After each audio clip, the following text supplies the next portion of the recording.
Hello everyone, তোমরা কেমন আছো? আমি ভালো আছি। তো আজকে আমি আমার দেওরের বিয়েতে এসেছি।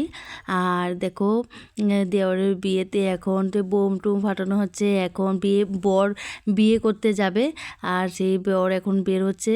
আর সেখানে আমরা সারাদিন ছিলাম না, রাত্রিবেলায় গিয়েছিলাম রেডি রেডি হয়ে। তো শ্রেয়াকে রেডি করে আমরা সেখানে গেলাম, বরের সাথে কিছু ফটো তুলো। আর সেই গাড়ি করে আমরা সবাই এখন কর্ণের বাড়ি এসে পড়লাম। আর কর্ণের বাড়ি আসার পর দেখো অনেক সবাই গাড়ি থেকে নামার পর এই যে দেখো সবাই আমরা এতজন গিয়েছিলাম।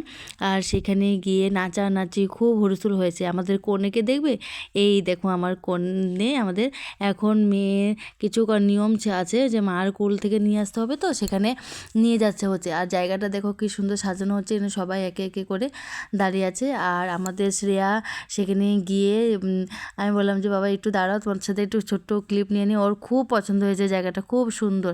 তো আমি বললাম যে বাবা একটু একটু কিছু খেয়ে নাও। তো ও একটু পকোড়া টাইপ ছিল, তো সেখানে ও খেয়ে নিচ্ছে আর কি। তো আমি সেখানে মানডে ছিল, মানডেতে আমার ভেজ, তার জন্য আমি খাইনি। তো শ্রেয়া কিছু একটা খেয়েছে, খেয়ে টেয়ে এখন দেখো আর সবার সাথে কিছু একটা ফটো তুলে নিচ্ছি কয়েকটা। আর এটা হলো আমার মামি শাশুড়ি, আমার শ্রেয়ার সাথে তুলেছি। বরের সাথে লাস্টে দিয়ে আমি বললাম যে ওর সাথে একটা ফটো তুলে নাও। সবার সাথে আমাদের যা ওদের ছিল, জায়ের সাথেও আমি ফটো তুলে নিই। এটা আমার আরেকটা দেওরের সাথে ফটো তুলে। আর শ্রেয়াকে বললাম যে শ্রেয়া বাবা কিছু একটা খেয়ে নাও, যেহেতু অনেক রাত হয়ে গেছিলো, প্রায় 1টা বেজে গেছিলো। তাই শ্রেয়াকে আমি বললাম একটু পোলাও আর একটু ভাজি দিয়ে খাইয়ে নিয়েছি। তারপর সবার খাওয়া দাওয়া হওয়ার পর আমরা সেখান থেকে রওনা হয়ে গেলাম। ছোটো ছোটো ভিডিওটি কেমন লাগলো অবশ্যই কমেন্ট করে বলবে।